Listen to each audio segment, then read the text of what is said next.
Hello everyone, my name is Chuck. You're watching Cerriscapades. This is a first of a series of videos I'm making about identification. Make sure to subscribe to get notified when the rest of the series is up, or you could check out this playlist which should appear in this corner. Why do we need to identify our plants? If you're in the sciences, this should be a rhetorical question now, isn't it? But as of the rest of us, for whom this whole plant thing is just a hobby, do we even have to bother? Yes and no. Why yes? Number one, taxonomy. This is for classification, conservation, and cultivation purposes. Historically, being able to distinguish between plants helped us determine which ones are edible and which ones are poisonous. If you see a plant and you recognize that it is a euphorbia, then you would know to watch out for its sap. You have probably heard of this story about a woman who ate 2 large leaves during a live stream, thinking it was an aloe, but unfortunately, it turned out to be Agave americana and she was poisoned and she had to be rushed to the hospital after that. The second reason why we need to identify our plants is that it is more precise and accurate than just using common names. Having the proper botanical name allows you to pinpoint the plant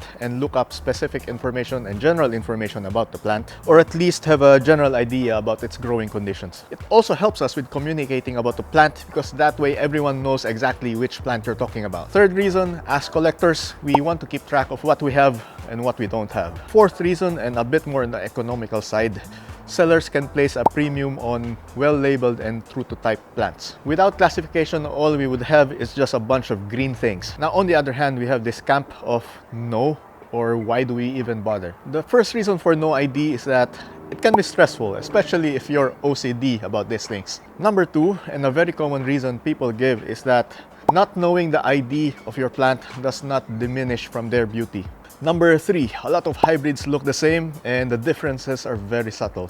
You're just splitting hairs trying to figure out which exact cultivar a Freely Echeveria is from a sea of Freely cultivars. There's already a lot of hybrids out there with similar parents and similar looks, and there's only more to be added each year. My position here, as with most things in life, is somewhere in the middle ground. I'm obviously not part of the no camp, but I'm not firmly in the yes camp either. So what's my approach? I try to determine on a species level. I at least try to figure out, in the case of hybrids, which species are involved. I think having a general idea of which species are involved would be more than enough. I do not need to know which exact cultivar it is. With carunculated Echeveria, for instance, most of the time they have a common parent. So that type of care that you would give to one of them would apply to the rest of them. So if I see 2 Echeveria gibiflora based hybrids, then I would know that I would be treating them the same, more or less.